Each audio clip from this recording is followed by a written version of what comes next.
কিছুক্ষণের মধ্যেই যুক্তরাষ্ট্রের ঘাঁটি এবং ইসরায়েলে ইতিহাসের সবচেয়ে বড় অভিযান চালাবে ইরান। সর্বোচ্চ নেতার এই অকাল প্রয়াণ অথবা তার এই শাহাদাত বরণ, দেখেন আমি ইরানের মানুষ চিনি না, আমি কথা বুঝি না, আমি ভাষা বুঝি না, কালচার বুঝি না, জাস্ট আমার কাছে ফিল হয় অ্যাজ এ মুসলিম কমিউনিটি অথবা অন্যায়ের বিরুদ্ধে প্রতিবাদকারী একটা রাষ্ট্র, এটা হচ্ছে ইরান।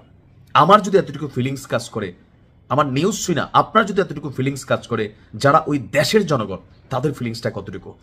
দর্শক, খুবই আমি জানি না মানে রেজাল্ট কি হবে, বাট ইতিহাসে সবচেয়ে বড় হামলার প্রস্তুতি নিচ্ছে ইরান। ইতিমধ্যে গতকালকে থেকে দুবাই, কাতার, বাহরাইন, সৌদিতেও ইরান তার ভিন্ন ভিন্ন বিচ্ছিন্ন বিচ্ছিন্ন অভিযান চালিয়েছে। But right now something bigger এটা সামনে আসছে।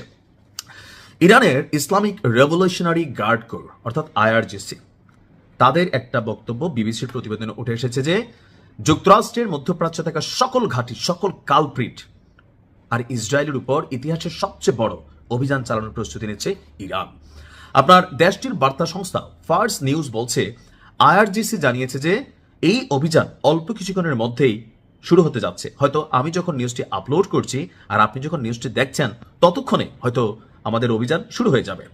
এবং বলা হচ্ছে যে মধ্যপ্রাচ্য জুড়ে তথাকথিত অধিকৃত ভূখণ্ড এবং আমেরিকার দুষ্ট ছেলের যেই দেশ আছে বা যে ঘাঁটিগুলো আছে, প্রত্যেকটাকে বৈধ লক্ষ্যবস্তুতে শেষ একটা মরণ কামড় দেবে।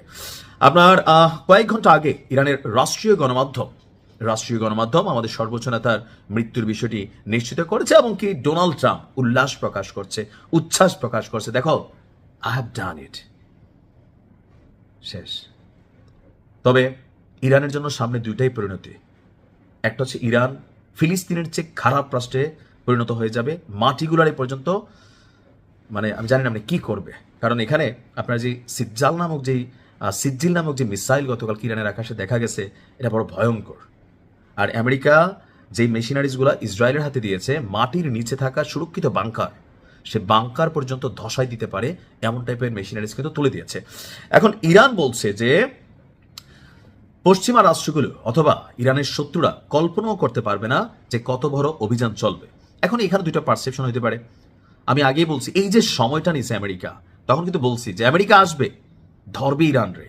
তবে এক্ষেত্রে তাদের যে ছেলে তাদের পক্ষ হয়ে লড়াইটা করবে, সেই ছেলের এমনকি তাদের যে ছোট ছোট ঘরবাড়িগুলো আমাদের আরব রাষ্ট্রগুলো তাদের নিজস্ব ভূমিতে দিয়ে রাখছে, সেই ঘরবাড়িগুলোকে তারা সর্বোচ্চ সুরক্ষা দিবে, তারপরেই অভিযানটা চালাবে। কারণ জানে ইরান, এই যে এখন যে ঘোষণা আসছে ইরান এটা করবে, আমেরিকা জানে।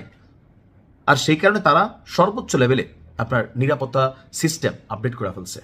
তারপরে বাকিটা আল্লাহর হাতে। দোয়া করি এই অভিযান সফল হোক। ভালো থাকুন। আসসালামু আলাইকুম।